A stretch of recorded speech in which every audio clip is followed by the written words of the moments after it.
Imagine waking up tomorrow and hearing on the news that the world could end within the next few days. Not because of an asteroid, not because of a deadly virus, but because two countries with thousands of nuclear weapons are preparing for war. It sounds like a movie, but it actually happened. For 13 terrifying days in October 1962, the world came closer to nuclear war than at any other point in history. This was the Cuban Missile Crisis. To understand why it happened, we need to go back to the Cold War. After World War II, the United States and the Soviet Union became the world's two most powerful nations. Both had massive armies. Both were building more and more nuclear weapons. Although they never fought each other directly, they constantly competed for power and influence. The tension between them grew every year. Then everything changed when Cuba became involved. In 1959, Fidel Castro took control of Cuba. Soon after, Cuba became a close ally of the Soviet Union. Since Cuba is only about 90 miles from Florida, the United States saw this as a major threat. To protect Cuba and gain an advantage over the U.S., Soviet leader Nikita Khrushchev secretly began placing nuclear missiles on the island.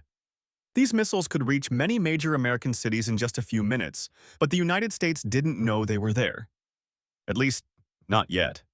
On October 14, 1962, an American U-2 spy plane flew over Cuba. It took photographs of the missile sites. When the photos reached President John F. Kennedy, there was no doubt. The Soviet Union had secretly placed nuclear missiles just miles away from the United States. Kennedy suddenly faced one of the hardest decisions any president had ever faced. Should America attack Cuba and destroy the missiles? Or should it avoid war and hope things didn't get worse? Instead of launching an attack, Kennedy ordered a naval blockade around Cuba. No Soviet ships carrying military supplies would be allowed through.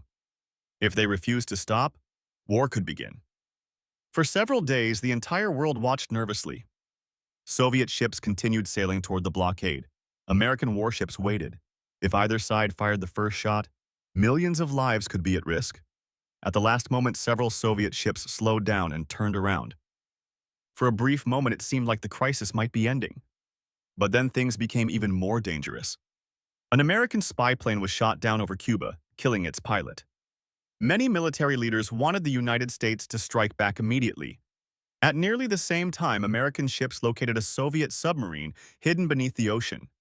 To force it to surface, they dropped small practice depth charges. The Americans believed they were harmless warning signals, but the submarine crew had lost contact with Moscow.